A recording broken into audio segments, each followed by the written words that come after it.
Diskusi ini bertujuan untuk memberikan informasi yang sedang terjadi di sekitar kita pada saat ini. Kami tidak berniat menyinggung instansi apapun ataupun SARA. Jika memang kami menyebutkannya, hal itu dikarenakan hal tersebut merupakan pokok bahan informasinya. Diskusi ini mengandung banyak candaan sarkastik dan satir. Maka dari itu, mohon pahami dengan benar perkataan kami ya, wahai penonton cerdas Indonesia. Halo teman-teman pendengar, selamat datang kembali kepada episode yang baru bersama gua Galih dan rekan gua Hafiz Umar Asad. Assalamualaikum warahmatullahi wabarakatuh. Waalaikumsalam warahmatullahi wabarakatuh. Jadi teman-teman, pada hari ini kita akan membawakan topik tentang tato, ya kan? Nggak, jadi gini teman-teman, kita akan membahas tentang stigma masyarakat tentang tato gitu kan. Dimulai dengan perkataan dari Profesor Dr. Sunyoto Usman dari Universitas Gadjah Mada. Oh iya.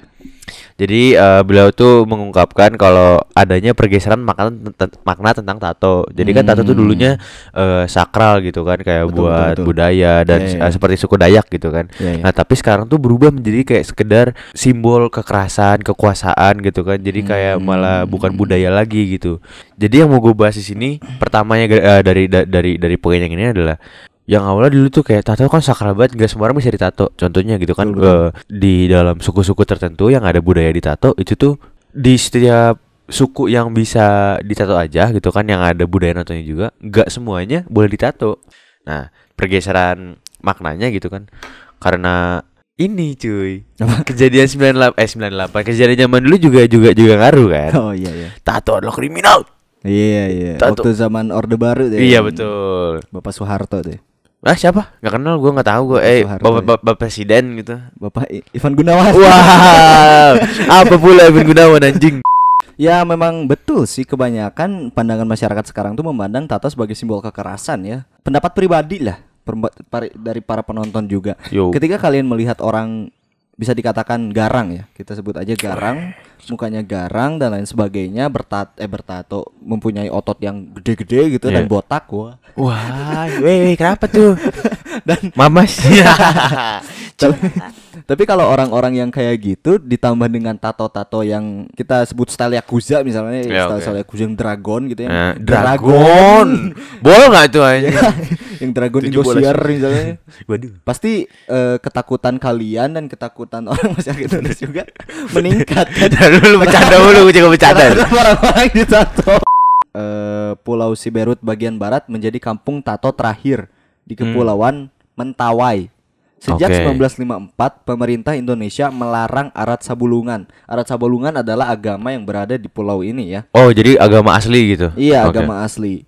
Nah, pemerintah tuh menuntut para penduduk kampung-kampung ini untuk berpindah agama ke agama yang diakui oleh pemerintah. Wow.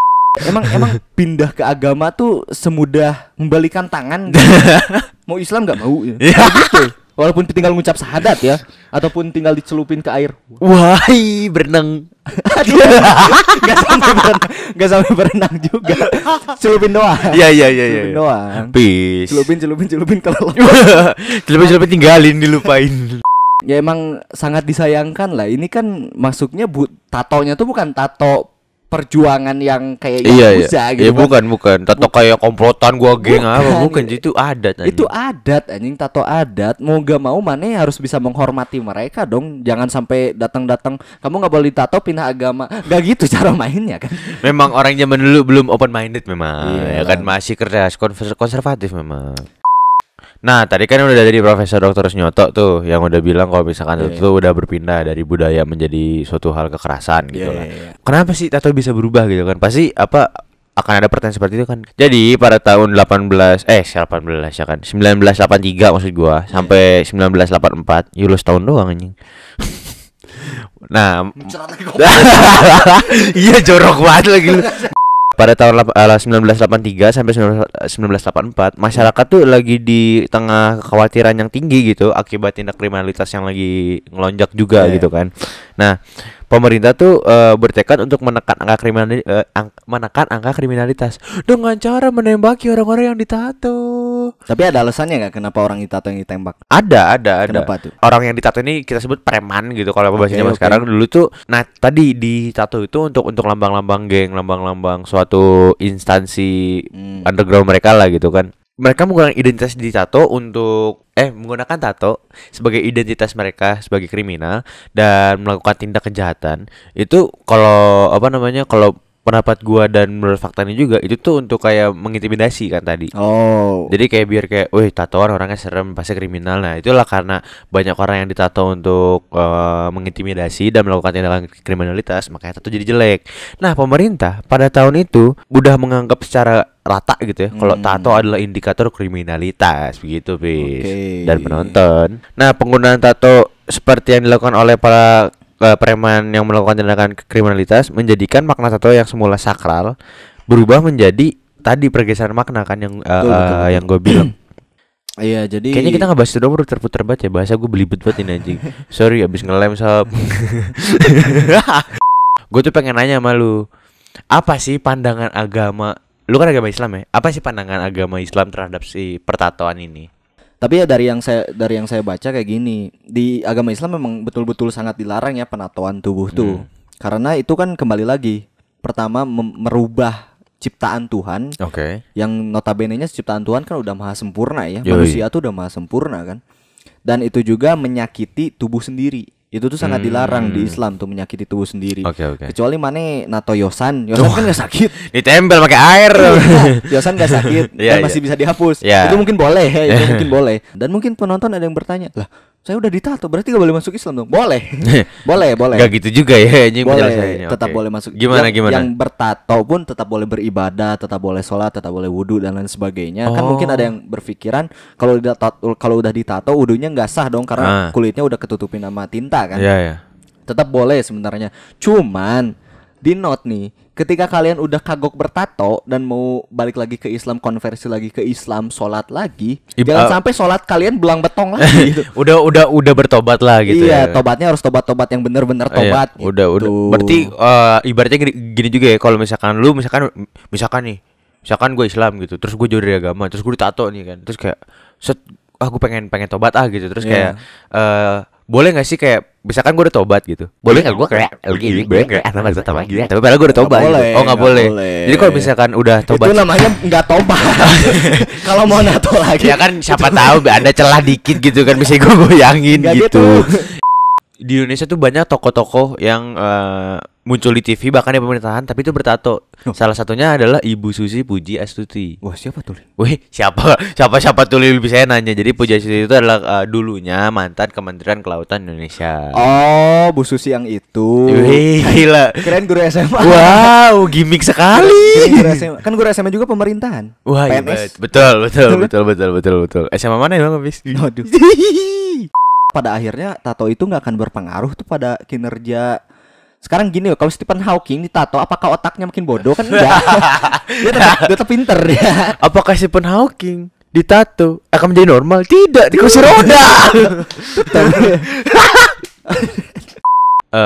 Kita juga bakalan ngasih video sesi wawancara gitu kan, bahwa gue suka aja sama salah satu kalimat yang videonya akan kita tampilkan. Kalau dia bilang tato tuh udah nggak perlu filosofi, dia bilang. Tapi tato tuh sekarang udah jadi style, gaya. Iya betul. Kayak buat fashion gitu kan. Betul. Jadi jangan sampai kita semua gitu masih mikir kalau tato itu adalah sebuah kriminalitas, sebuah kejahatan. Enggak juga. Sekarang itu tato udah jadi style, udah dengan sering perkembangan zaman gitu kan. Langsung aja kita lihat sekarang ya videonya di jebret.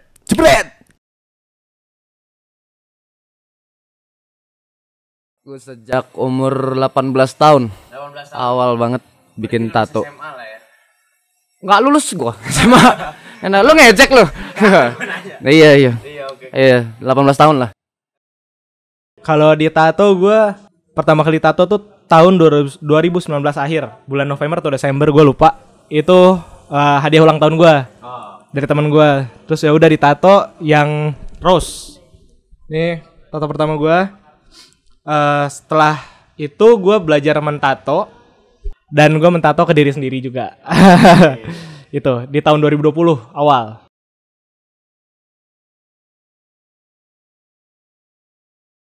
Kalau mungkin kalau dari masyarakat luas, misalnya kalau gua ketemu sama ya stranger atau gimana, gua ke Alfamart atau apa, ada aja sih yang liatin gitu. Maksudnya kayak gua ngelihat kayak pasti ada aja orang kayak satu orang dua orang kayak ngelirik gitu, ngelirik. Gua nggak memastikan itu buruk atau baik, tapi ya udah gitu. Pandangan masyarakat ya. Ya kadang ada beberapa dari masyarakat yang kayak ngelihat gue kayak sepele ya gitu, pada akhirnya kayak ngeliatin gue tuh ya kelihatan lah gimana sih gitu. Bahkan keluarga sendiri kadang ada beberapa yang kayak ngapain buat apa sih ditato gini gitu kan. Karena ya menurut gue ketika orang-orang menjudge gue seperti itu, karena di zaman mereka tato tuh emang masih tergolong buruk ya. Cuman kadang bangsat juga tapi komen ya kan gitu kita jadi ya kan. Anjir lu komen mulu loh gitu. Serah gue dah gitu. Enggak gitu sih, enggak bercanda gue terus.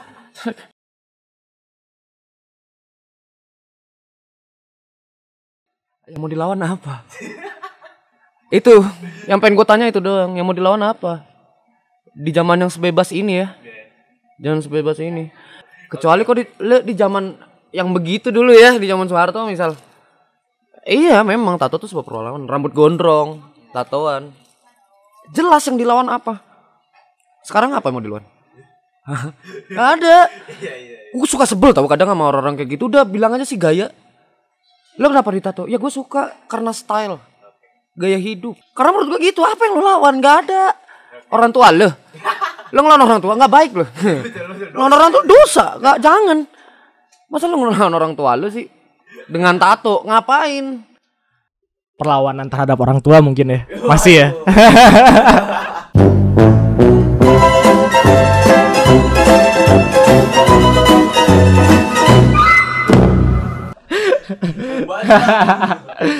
Enggak sih, zaman sekarang kayak udah enggak sih. Maksudnya ya mau nato apa anjing, perlawanan ke siapa gitu sekarang.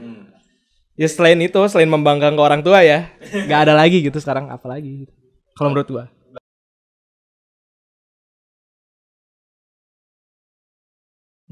Ambil desain yang emang bakal lu suka sampai lu mati sih. Dan jangan nyesal.